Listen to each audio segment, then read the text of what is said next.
कक्षा 10 गणित फर्स्ट।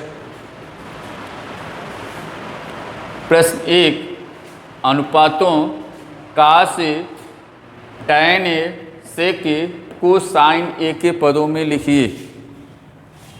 हल। अभी कल हम लोगों ने सरसंख्या पढ़ा कि काश स्क्वायर ए धन साइन स्क्वायर ए बराबर 1।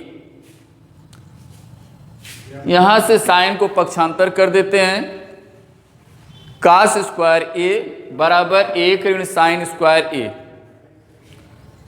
वर्गमूल निकालते हैं।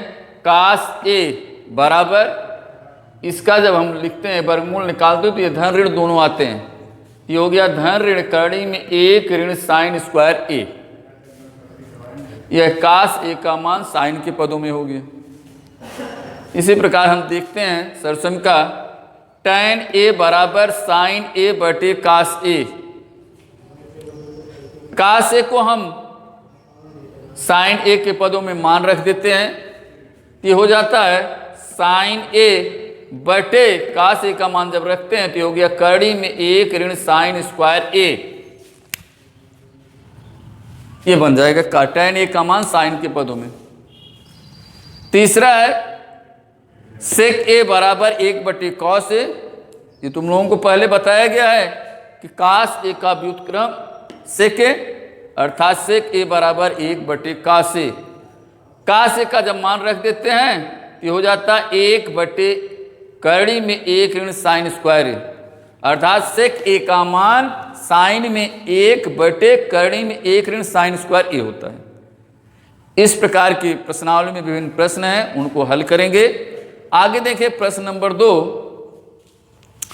सिद्ध कीजिए कि सेक ए कोष्टक में 1 ऋण साइन ए, फिर दूसरे कोष्टक में सेक ए धन टैन ए बराबर 1।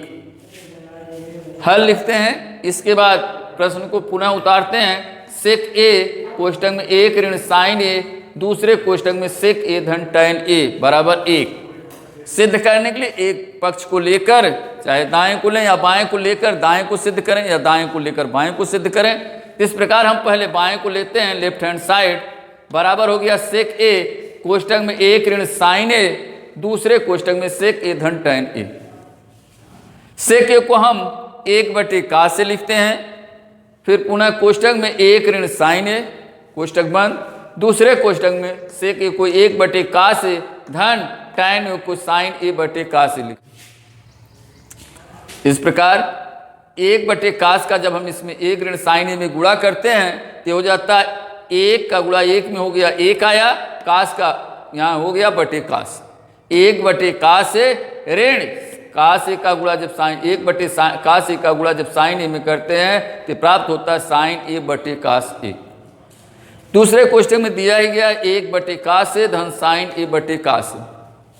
सरसम का हम जानते हैं कि ए धन बी गुणे ए ऋण बी बराबर ए स्क्वायर ऋण बी स्क्वायर से।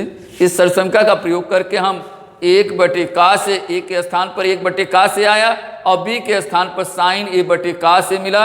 यहाँ भी यही देखेंगे 1 बटे काश से ए का मान हुआ और साइन का मान हुआ साइन ए बटे काश से। इस प्रकार इस सूत्र का प्रयोग करके हमारा बनता है ए स्क्वायर माने 1 बटे काश का स्क्वायर ऋण बी स्क्वायर माने साइन ए बटे काश ए का स्क्वायर।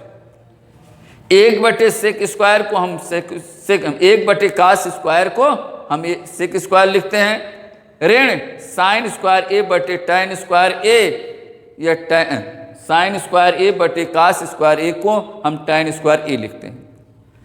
सरसम का मालूम है सेक स्क्वायर ए ऋण टैन स्क्वायर ए बराबर 1। यह अभी कल सरसम का बताया गया था, यह बराबर राइट हैंड साइड। इस प्रकार के हम विभिन्न प्रश्नों को आगे सिद्ध करेंगे।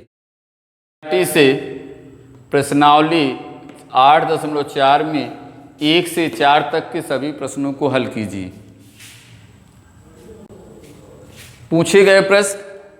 प्रश्नावली 8.2 का तीसरा प्रश्न है यदि टैन ए प्लस बी बराबर करणी में 3 और टैन ए माइनस बी बराबर 1 बटे करणी में 3, शून्य ए प्लस बी शून्य से बड़ा है तथा 90 अंश से छोटा है या 90 अंश के बराबर है।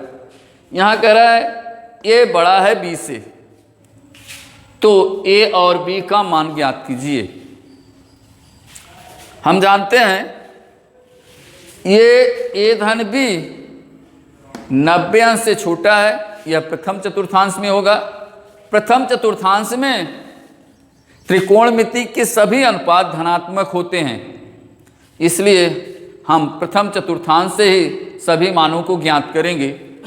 तो tan a प्लस बी बराबर कड़ी में 3, जबकि त्रिकोणमिति सारणी में तुम लोगों को बताया गया था tan 60 अंश का मान कड़ी में 3 होता है, इसलिए tan a प्लस बी बराबर tan 60 अंश। अब दोनों पक्षों की जब तुलना करते हैं तो a प्लस बी बराबर 60 अंश हुआ, यह समीकरण 1 बन गया। दूसरा tan a माइनस बी बराबर 1/3, सारणी से ही हम देखकर ज्ञात कर लेंगे कि tan a माइनस बी बराबर 1/3 का मान tan 30 अंश होता है, इसलिए इसका मान रख दिए tan 30 अंश। तो दोनों पक्षों की तुलना की है तो a ऋण b बराबर 30 अंश हुआ। समीकरण 1 और 2 को जोड़ते हैं, बाएं पक्ष को जोड़ते हैं। समीकरण 1 धन समीकरण 2 बराबर 90/2 और a बराबर 45 अंश। अब इस a का मान समीकरण 1 a धन b बराबर 60 में रखते हैं, तो हो गया a धन b बराबर 60 अंश, a का मान रखने पर 45 अंश धन b बराबर 60 अंश, b बराबर 60 अंश ऋण 45 अंश। यहाँ धन है, इसे पक्षांतर करने पर ऋण हो गया, तो b बराबर आ गया 15 अंश। इस प्रकार हम a और b का मान प्राप्त करते हैं। ये सभी मान प्रथम चतुर्थांश में ही होंगे।